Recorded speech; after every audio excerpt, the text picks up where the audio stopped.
in the spring of 1547, when the apple blossoms painted the Devonshire countryside in delicate white. Dora Newsom stood at the door of a dilapidated cottage with a crumpled letter clutched in her trembling hand. At 20 summers old, Dora had already endured more sorrow than most faced in a lifetime. The plague had taken her husband only 8 months after their wedding, followed by her parents mere weeks later, leaving her alone in a world that showed little mercy to young widows. Despite her poverty and grief, Dora possessed a striking beauty that drew unwanted attention from men in her village. Her golden hair fell in waves past her shoulders, framing a face with high cheekbones and clear blue eyes that seemed to hold the sky within them. Her threadbare dress, patched in several places, could not conceal the graceful curves of her figure. The neckline, worn low as was the fashion among peasant women for practicality while working, revealed her delicate collarbone and the gentle swell of her chest. Her waist remained slender despite the hunger that had become her constant companion. "This cannot be right," she whispered to herself, reading the letter once more. A great uncle she had never known had left her his property, this crumbling cottage and the surrounding 5 acres of untended land. The magistrate who had delivered the news seemed eager to be rid of both the property and her, mumbling something about the place being cursed before hastily departing. Dora stepped through the doorway, ducking to avoid a low-hanging beam. Inside, dust motes danced in the rays of sunlight that penetrated the holes in the thatched roof. A crude table, 2 broken stools, and a straw mattress in the corner comprised the entirety of the furnishings. From somewhere outside came a plaintive whine. Following the sound, Dora discovered a thin, shaggy dog tied to a post behind the cottage. Its ribs showed through matted gray fur, but its brown eyes brightened at her approach. "Poor creature," she murmured, untying the rope. "Have you been abandoned as well?" The dog pressed against her skirts gratefully, and Dora felt tears well in her eyes. Here was a companion in misfortune. She named him Faithful on the spot. The land surrounding the cottage was in no better condition than the building itself. Weeds choked what had once been a garden. A small orchard stood neglected with dead branches reaching like beseeching arms toward the sky, and a murky pond, green with algae, completed the picture of desolation. "What am I to do with this?" Dora asked Faithful, who only wagged his tail in response. "I have been given nothing but more burden." That night, huddled on the straw mattress with Faithful curled against her for warmth, Dora wept silently. The wind whistled through gaps in the walls, and somewhere in the distance, an owl hooted mournfully. Her tears eventually subsided, replaced by a calm determination. This place, however worthless it appeared, was hers. She would make it a home or die trying. Morning brought the first of many visitors. A portly man on horseback approached as Dora attempted to clear some of the weeds from what she hoped might become a vegetable garden. "You must be the niece," he called, dismounting with surprising agility for one of his girth. "I am Richard Ingram, magistrate of the next parish. I was acquainted with your uncle." Dora straightened, brushing dirt from her hands. "Great uncle, sir. I never met him." Richard Ingram surveyed the property with obvious distaste. Old Bartholomew was a strange one, kept to himself these past 20 years. Some said he was mad. His gaze lingered on Dora's face, then traveled downward, pausing at her neckline before he cleared his throat. "I would be willing to take this burden off your hands." 5 silver coins for the lot, more than fair considering its condition. The offer was tempting. 5 silver coins would provide food and shelter elsewhere for several months, yet something held Dora back. "I thank you for your generosity, Master Ingram, but I have decided to stay, at least for now." The man's jovial expression hardened. "You do not understand what you are refusing, girl. This land is worthless. Nothing grows here properly. The locals avoid it. You would be better served elsewhere." "Nevertheless, it is mine," Dora replied, lifting her chin, "and I have nowhere else to go." Richard Ingram mounted his horse with a grunt. "You will change your mind soon enough. When you do, my offer stands, though it may not remain as generous." With that cryptic warning, he rode away. Faithful growled softly as the magistrate departed, confirming Dora's instinctive distrust. Why would anyone offer silver for worthless land? What did Richard Ingram know that she did not? The following days fell into a pattern of exhausting labor. Dora patched the roof with reeds from the pond, scrubbed the cottage floor until the wood showed its natural grain again, and cleared enough of the garden to plant the few vegetable seeds she had brought with her. A village woman, Agnes, took pity on her and brought a laying hen as a gift, along with warnings. "Your uncle was not well liked," Agnes told her, eyes darting nervously about the cottage. "They say he knew things, secrets that powerful men would prefer stayed buried. Be careful, child." "What secrets?" Dora asked, but Agnes shook her head. "I have said too much already." "Just watch yourself, especially around the magistrates and landowners.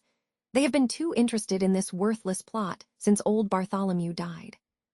The warning lingered in Dora's mind as she explored the cottage more thoroughly. In a corner of the single room, beneath a loose floorboard Faithful had been persistently scratching at, she discovered a small box containing a journal bound in cracked leather.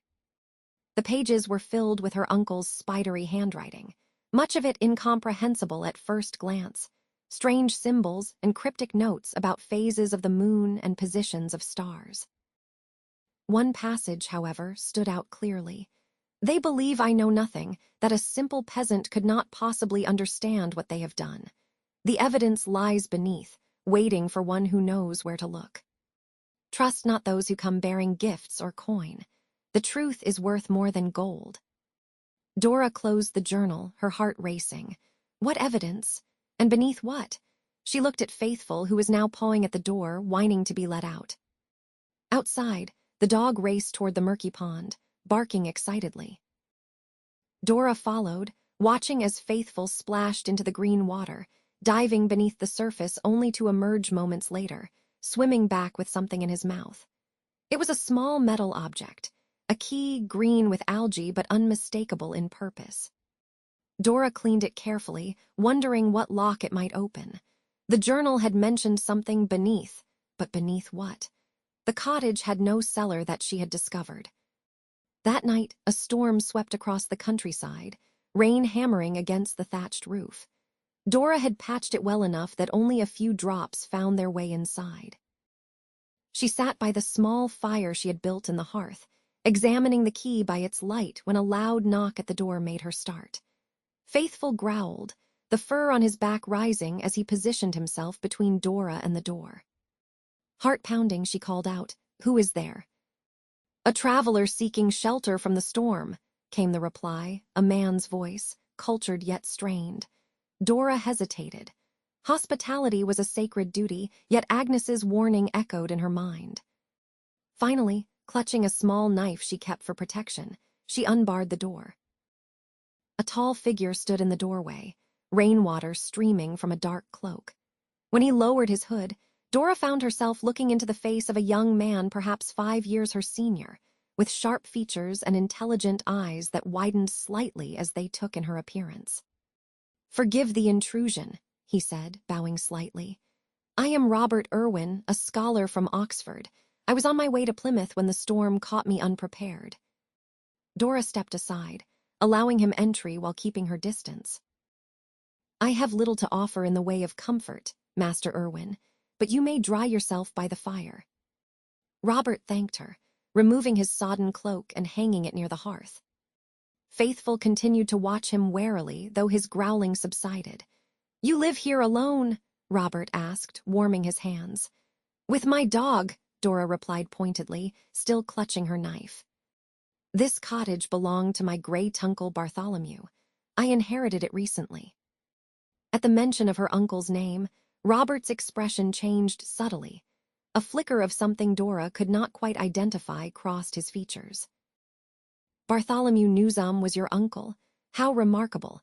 I had hoped to meet him, actually. His correspondence with certain academics at Oxford was most intriguing." Now it was Dora's turn to be surprised. "My uncle corresponded with scholars. He was but a peasant farmer, as far as I knew." Robert smiled. Your uncle was far more than he appeared, Mistress Newsom. He was a learned man who chose to live simply, but his mind was extraordinary. His observations of the night sky and natural phenomena were remarkable in their precision. Dora thought of the journal with its strange symbols and notes about stars. Could her uncle have been some kind of natural philosopher? The idea seemed impossible, yet the evidence of the journal suggested otherwise. "Why would you seek him now?" she asked suspiciously. "He has been dead these 3 months." Robert's smile faded. "I had not heard of his passing. My journey was partly to deliver certain books he had requested." He hesitated, then added more quietly, "and to discuss his findings regarding a certain historical matter of great importance." Before Dora could question him further, a tremendous crash of thunder shook the cottage, and a section of the roof Dora had not yet repaired gave way, sending a cascade of water and debris onto the earthen floor. As they rushed to place buckets beneath the worst of the leaks, Dora noticed something protruding from the mud where the water had washed away the packed earth, the edge of what appeared to be a trapdoor. Faithful immediately began scratching at the spot, barking excitedly. Robert and Dora exchanged glances. Without a word, they both knelt and began clearing away the mud, revealing an ancient wooden door set into the floor, secured with a rusted iron lock. "The key!" Dora whispered, remembering what Faithful had retrieved from the pond. She fetched it quickly, hands trembling as she fitted it into the lock. It turned with surprising ease, as though recently oiled. As they lifted the trapdoor, the smell of damp earth and something else, something older and mustier, rose to greet them. Stone steps descended into darkness. "We will need more light," Robert said, already moving to collect the cottage's single candle.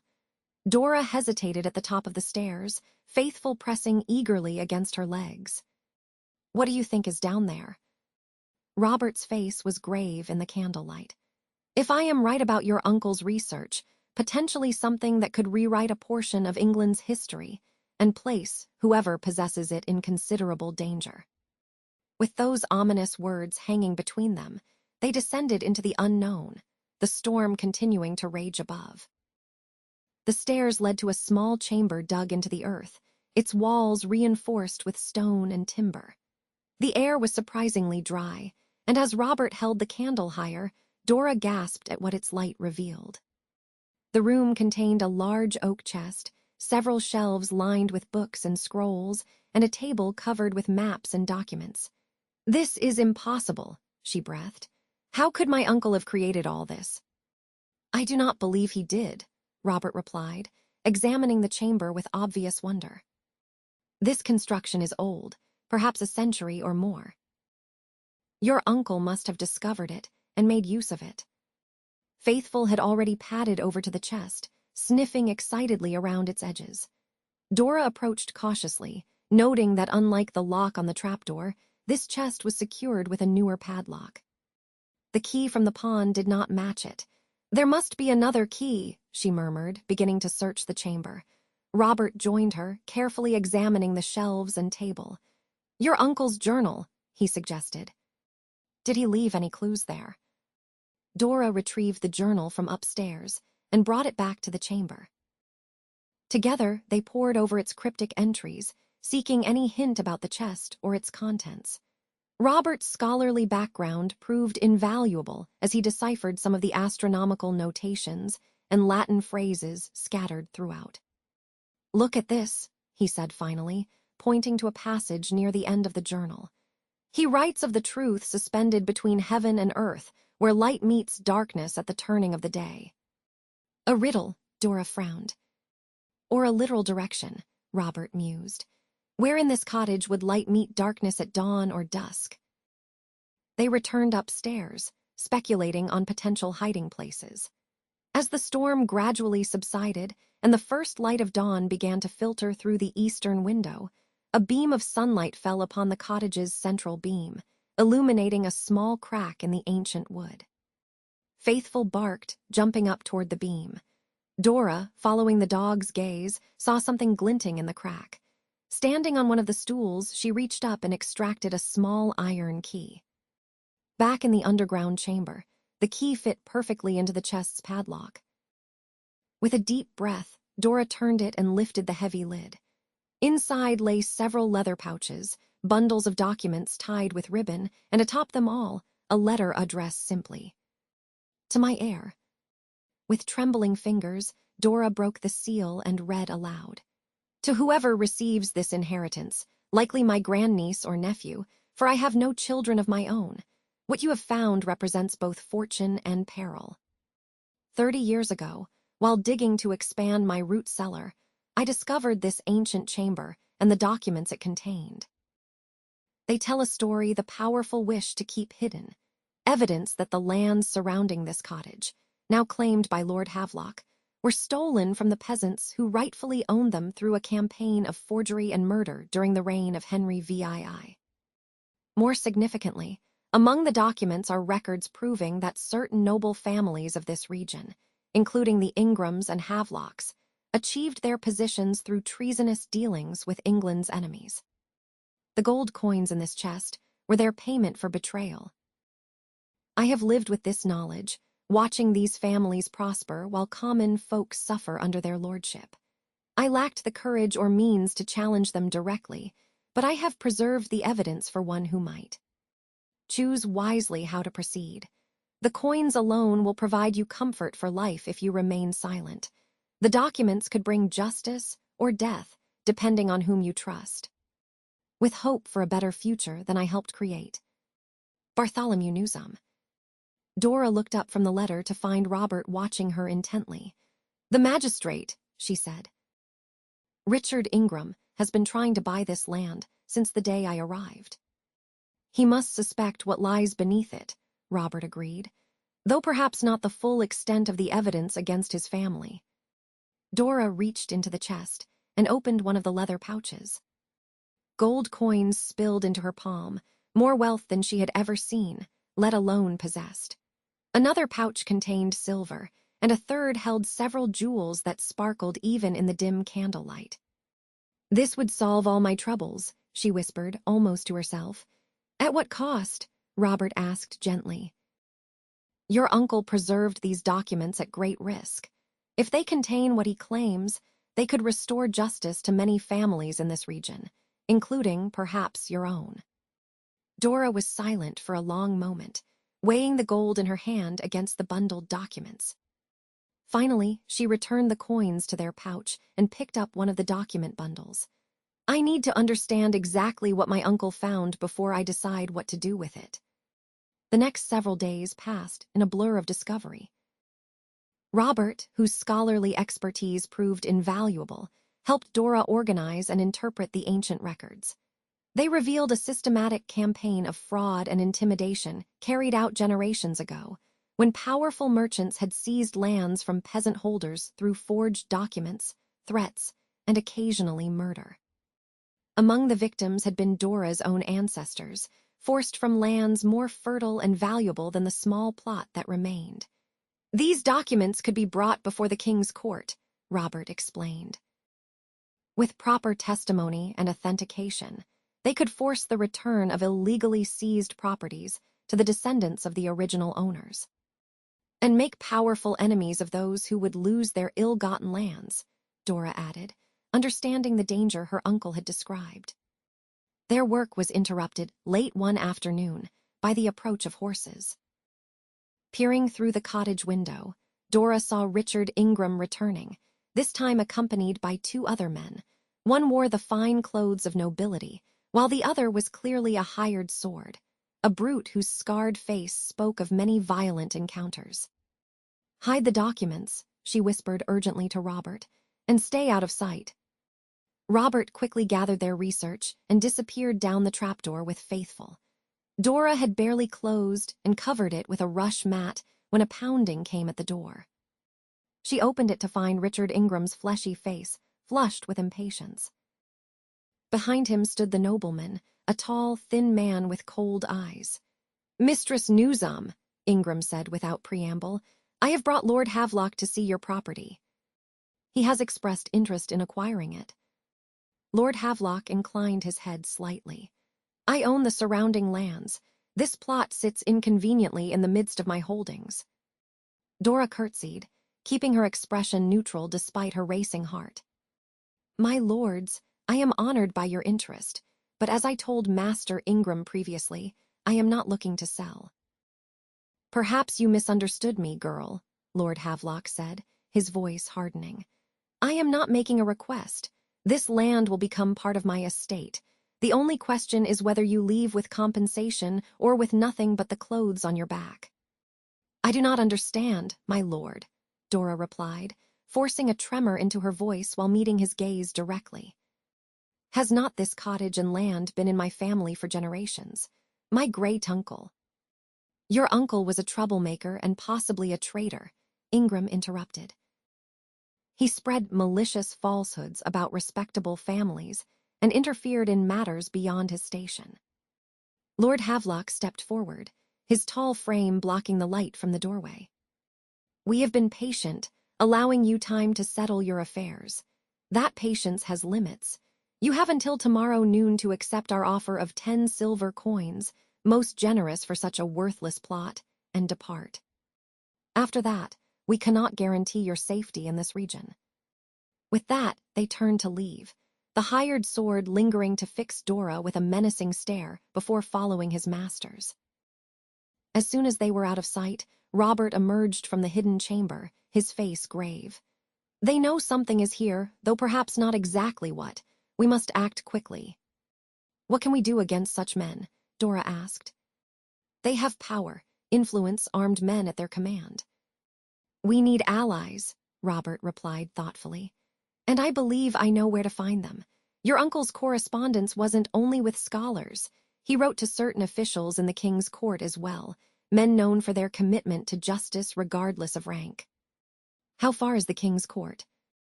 We have only until tomorrow. Too far, Robert admitted. But there is a royal magistrate in Plymouth who has the authority to secure these documents and protect you until a proper hearing can be arranged. I know him personally. He studied at Oxford while I was there. Dora looked around the cottage that had become her home. At the garden, she had begun to coax back to life. Even if we succeed, I may never be able to return here. If we succeed, Robert said gently, you may have your choice of far better lands, those that were rightfully your family's before they were stolen. As night fell, they prepared for departure. They carefully packed the most crucial documents, enough gold to finance their journey and legal efforts, and what few possessions Dora could not bear to leave behind. Robert would leave First Light, taking the evidence directly to Plymouth, while Dora would follow a different route with Faithful, meeting him there in 3 days' time. It is safer this way, he insisted. If we are stopped together with the documents, all is lost. Separated, one of us might succeed even if the other is delayed. Dora nodded, recognizing the wisdom in his plan despite her reluctance to part ways. In the short time they had known each other, Robert had become not just an ally but a friend whose counsel she valued and whose presence brought comfort in uncertain times. As dawn approached, Dora handed Robert the saddlebag containing the documents and a portion of the gold. Be careful, she urged. These men have much to lose if the truth comes to light. As do we if it remains hidden, he replied, taking her hand briefly in his. I will see you in Plymouth in 3 days. Wait for me at the Church of St. Andrew, if I have not yet secured rooms for us. With a final nod, Robert slipped away in the gray pre-dawn light, taking a woodland path that would keep him hidden from the main road. Dora waited until mid-morning before beginning her own preparations. She dressed in her sturdiest clothes, packed a small bundle of food and necessities, and secured another portion of the gold coins in a pouch sewn into her bodice. The remainder of the treasure she carefully reburied in the underground chamber, covering the trapdoor so thoroughly that no casual observer would detect its presence. She was feeding the hen one last time when she heard horses approaching, far more than the 3 that had visited yesterday. Faithful growled, the fur on his back rising. Through the window, Dora saw at least 6 mounted men approaching, Lord Havelock and Richard Ingram among them. The others appeared to be armed servants or hired men. They surrounded the cottage quickly, blocking any path of escape. Lord Havelock dismounted, his expression thunderous. "Search the property," he commanded his men. "Find the papers and anything else of value." To Dora he called, "Come out, girl. Your time for decisions has ended." Heart pounding, Dora stepped outside, faithful at her heels. She had hoped for more time before their return, enough for Robert to reach Plymouth and for her to be well on her way. Now she would have to stall them somehow. "My lord," she began, "I was just preparing to bring my response to your generous offer, if I might have just one more day to—" "Silence," Havelock snapped. "We know you have been conspiring with others. A stranger has been seen coming and going from this cottage. Where is he now?" "I do not know what you mean, my lord," Dora replied, affecting confusion.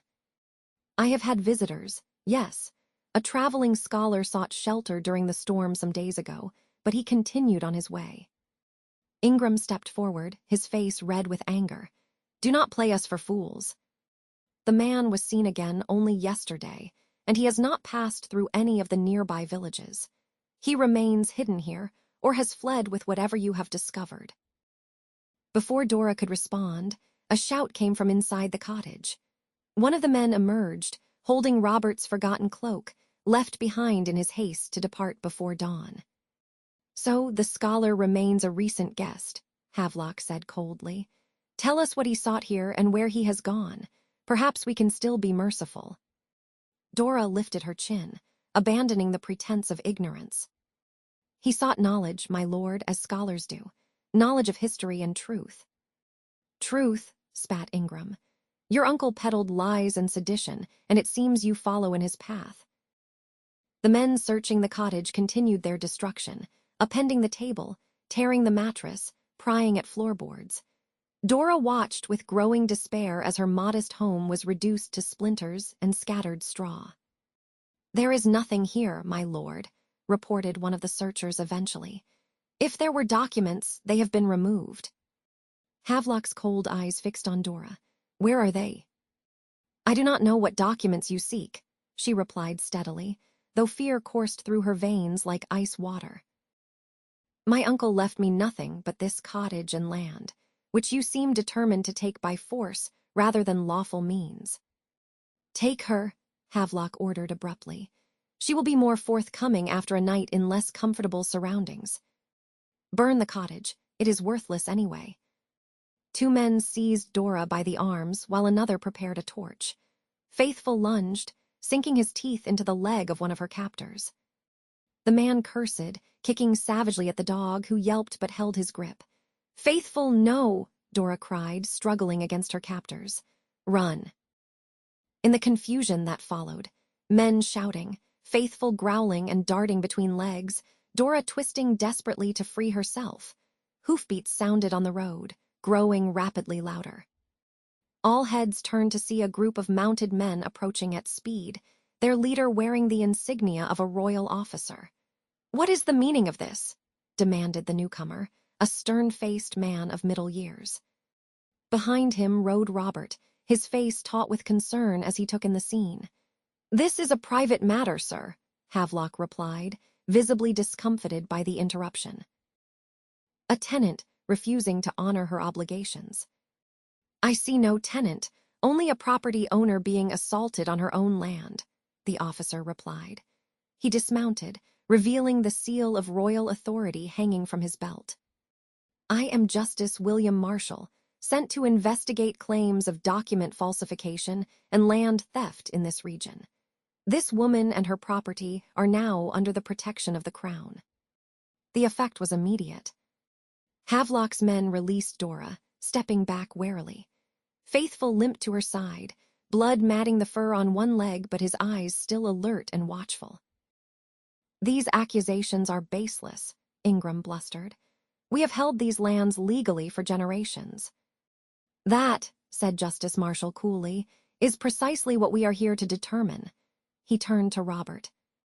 "Master Irwin, you have done well to bring this matter to my attention so promptly. Are the documents secure?" "Yes, Your Honor," Robert replied. "I delivered them to your clerk in Plymouth as instructed." They are being examined and authenticated as we speak. Havelock's face had drained of color. What documents? What lies has this peasant girl fed you? Not lies, my lord, but records preserved by her uncle, land deeds, correspondence, account books showing payments to foreign agents during a time when England was at war with France. Most interesting reading. This is absurd, Havelock sputtered. You cannot possibly believe. What I believe matters less than what can be proven in court, the justice interrupted. And you will have ample opportunity to defend yourself there. He nodded to his men, who moved to surround Havelock and Ingram. Until then, you will accompany us to Plymouth. Resisting a royal investigation is itself a serious offense. As Havelock and Ingram were escorted to their horses, Robert rushed to Dora's side. "Are you hurt?" he asked urgently, taking her hands in his. "No," she assured him, though she trembled with the aftermath of fear. But they were going to burn the cottage. Everything would have been lost. "Not everything," Robert said softly. "You are safe and the evidence is secure." Justice Marshall was preparing to investigate this region, already based on other complaints. Your uncle's documents merely confirmed what he suspected and provided the evidence needed to act. Dora looked at the cottage, damaged but still standing, then at Faithful, who despite his injury stood guard at her side. Finally, she met Robert's concerned gaze. "You returned for me," she said simply. "I could not leave you to face them alone," he replied. "Once the documents were safely delivered, I persuaded Justice Marshall that we must return immediately. I feared they would move against you sooner than promised." Justice Marshall approached them, his stern expression softening somewhat. "Mistress Newsom, I regret you have been subjected to such treatment. Your uncle's documents suggest this is but one instance in a pattern of abuses by certain landholders in this region. With your testimony and the evidence provided, we may finally bring justice to many who have suffered similar fates." "What happens now?" Dora asked. "Lord Havelock and Magistrate Ingram will be taken to Plymouth to answer formal charges. As for you, you have choices to make. Your property here is secure under Crown protection for now, but the documents suggest your family once held considerably more valuable lands nearby. If authenticated, you may have claim to their restoration." Dora looked around at the humble cottage and land that had seemed so worthless upon her arrival. In its soil, she had planted hope. Beneath its floor, she had discovered not just treasure but truth and purpose. "This place is mine," she said firmly. "Whatever other lands might be restored, I will keep this cottage and the secrets it has kept safe for so long." In the months that followed, Dora's life transformed in ways she could never have imagined. The trial of Lord Havelock and Richard Ingram revealed decades of corruption, with many other local officials implicated in their schemes. Lands were restored to their rightful owners, including a fertile 20-acre plot that had belonged to Dora's great-grandparents before being seized through forged documents. The gold and silver from the underground chamber provided Dora with the means to repair her cottage properly and to hire help for cultivating both her original inheritance and the restored family lands. The pond, dredged and cleaned, proved to be fed by a natural spring of the purest water, which soon gained reputation for its healing properties among local villagers. Faithful recovered from his injuries and became a beloved figure in the area, known for his protective nature and uncanny ability to sense the character of strangers who visited. The hidden chamber beneath the cottage was transformed into a proper root cellar, though a small section remained dedicated to preserving the memory of Bartholomew Newsom and his quest for justice. Robert Irwin, having completed his scholarly work in Plymouth, returned to find Dora's farm flourishing. The bleak, abandoned plot had become a place of growth and renewal, with new thatch on the roof, a thriving garden, and even a few sheep grazing in a newly fenced pasture. "It seems your inheritance was far from worthless after all," he observed as they walked the boundaries of her land one autumn afternoon. "The true inheritance was not the land or even the gold," Dora replied. but the courage my uncle showed in preserving truth when it would have been easier to remain silent. I hope I have honored that legacy. You have done more than honor it, Robert assured her. You have built upon it. The people here speak of you with respect and gratitude. Your success gives them hope for their own futures. It was true.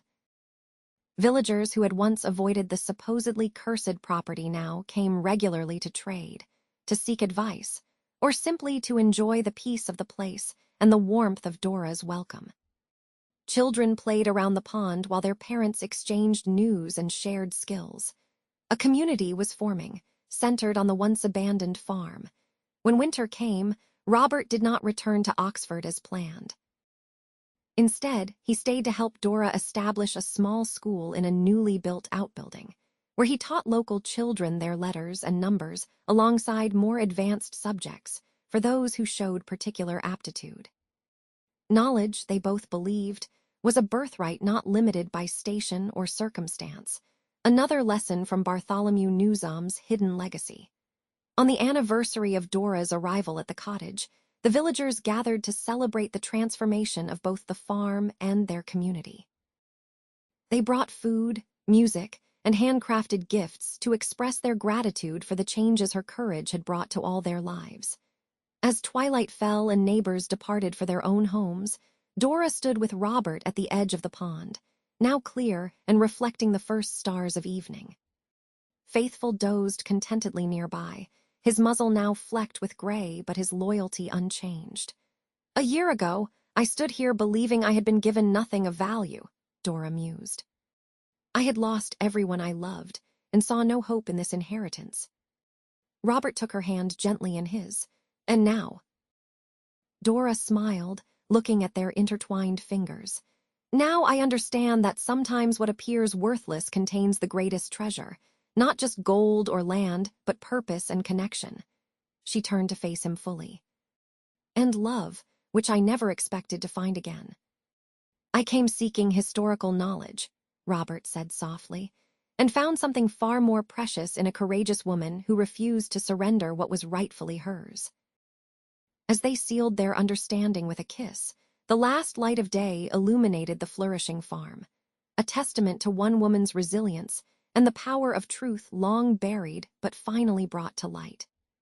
What had begun as a seemingly worthless inheritance had become the foundation of a new life, not just for Dora, but for an entire community bound together by justice restored and hope renewed. Faithful lifted his head, watching his mistress with contented eyes, knowing in the way of loyal companions that their once lonely journey had led them exactly where they were meant to be, home, in the truest sense of the word.